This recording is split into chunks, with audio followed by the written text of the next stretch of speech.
Jason Myers walked onto the field 5 times and never missed once. No touchdowns, no big celebrations, just quiet points on the biggest stage in football. By the third quarter, he had outscored an entire offense by himself. How did a kicker end up controlling the Super Bowl without anyone noticing? The story of Super Bowl 60 will be remembered for defense, discipline, and patience. It will also be remembered for a player who never touched the ball on offense, never celebrated loudly, and never appeared in the highlight montages until the final score was shown. While stars collided in the trenches and quarterbacks searched for answers, one man quietly shaped the entire rhythm of the game. His name was Jason Myers, and his right leg decided how this Super Bowl would unfold. From the opening kickoff, it was clear this would not be a game of explosive offense. Both teams played with caution. Every possession mattered. Every yard had to be earned. The Seattle Seahawks entered the game with a balanced roster and a defense built to suffocate momentum. The New England Patriots came in with their own defensive pride and a young quarterback still learning how to survive the biggest stage in sports. Early drives stalled, third downs became battlegrounds, red zone opportunities disappeared as quickly as they formed.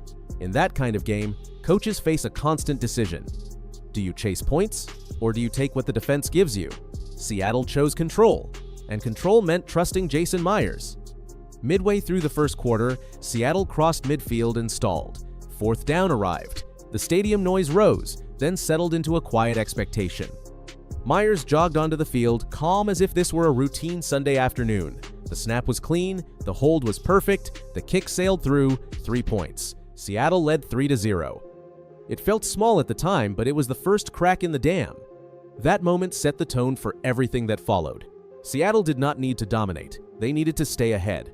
And every time their offense ran out of answers, Myers provided certainty. The Patriots' offense struggled to find rhythm early. Pressure arrived before routes could develop. Receivers fought for separation, drives ended with punts, not points. Each time New England came up empty, the value of Seattle's early field goal grew larger. In the second quarter, Seattle again moved the ball with patience. Short passes, safe runs, no risks. When the drive stalled once more, Myers was ready. A 39-yard attempt? Straight through. The lead grew to 6-0. It was not flashy, it was not dramatic, but it was decisive. Moments later, the Seahawks repeated the formula. Field position, clock control, conservative play calling, and once again, a stalled drive inside scoring range. Myers lined up from 41 yards. He did not hesitate. The ball split the uprights. Seattle led 9-0. By halftime, the scoreboard told a quiet story. 3 scoring drives, 3 field goals, 9 points, 0 mistakes. The Patriots had nothing to show for their efforts. No turnovers forced. No points scored. And perhaps most importantly, no momentum. The third quarter only deepened that pattern.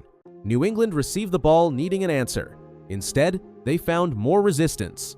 Seattle's defense tightened. Coverage windows closed.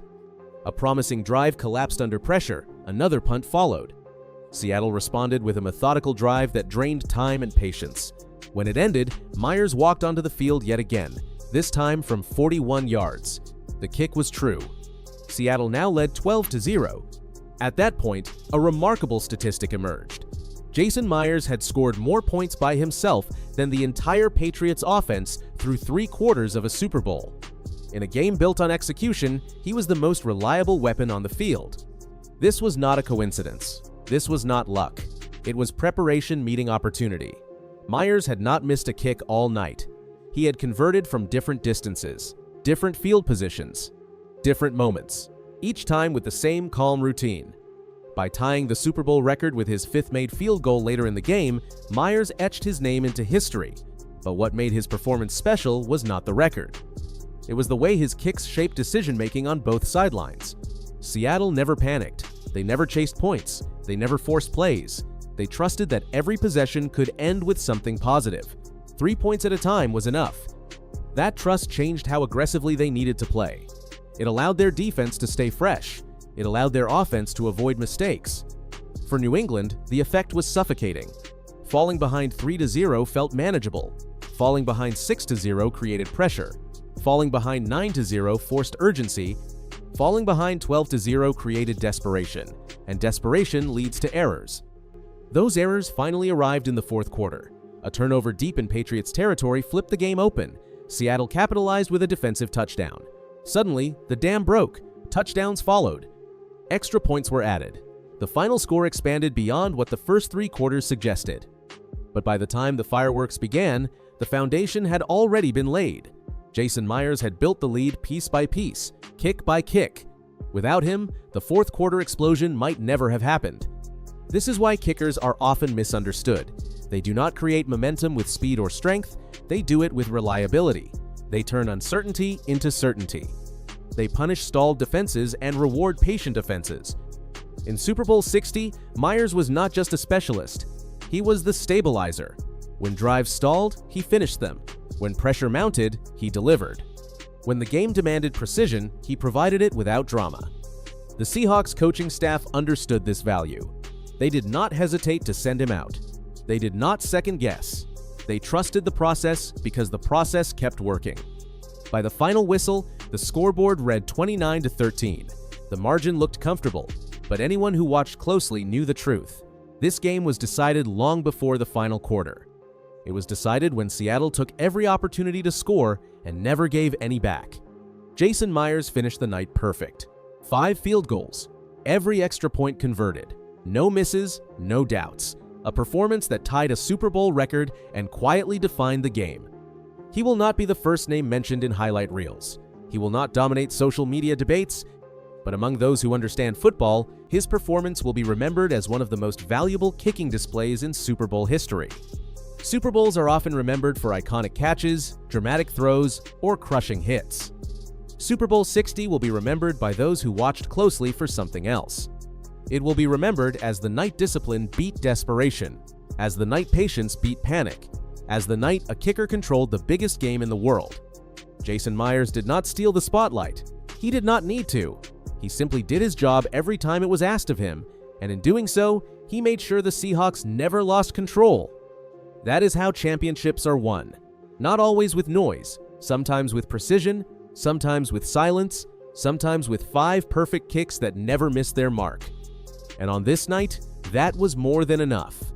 What made the performance even more remarkable was the pressure attached to every attempt. These were not meaningless points added late in a blowout. Each kick came when the game was tight, when momentum was fragile, when one mistake could have swung belief to the other sideline. Every successful field goal forced New England to chase rather than settle. Every extra point reinforced the idea that Seattle would not beat itself. There is a unique mental weight that comes with kicking in a Super Bowl. No disguise, no help. One motion, one swing, one outcome. Myers handled that weight with a calm that never changed from the first quarter to the final whistle. His routine stayed the same. His body language never shifted. The moment never looked bigger than the task. For Seattle's defense, that reliability mattered. They could attack knowing even stalled drives still produced points. For the offense, it removed pressure. They did not need to force throws or gamble on 4th down. They could play within structure, knowing points were still waiting at the end of the drive. When the game finally opened up late, it felt less like a sudden surge and more like an inevitable release. The foundation had already been laid. The lead had already been earned. The rest was simply confirmation. Years from now, box scores will show 5 field goals and perfect accuracy. But those numbers alone will not explain what happened. This was not just a kicking performance. It was control. It was trust. It was quiet dominance on the loudest stage football has to offer.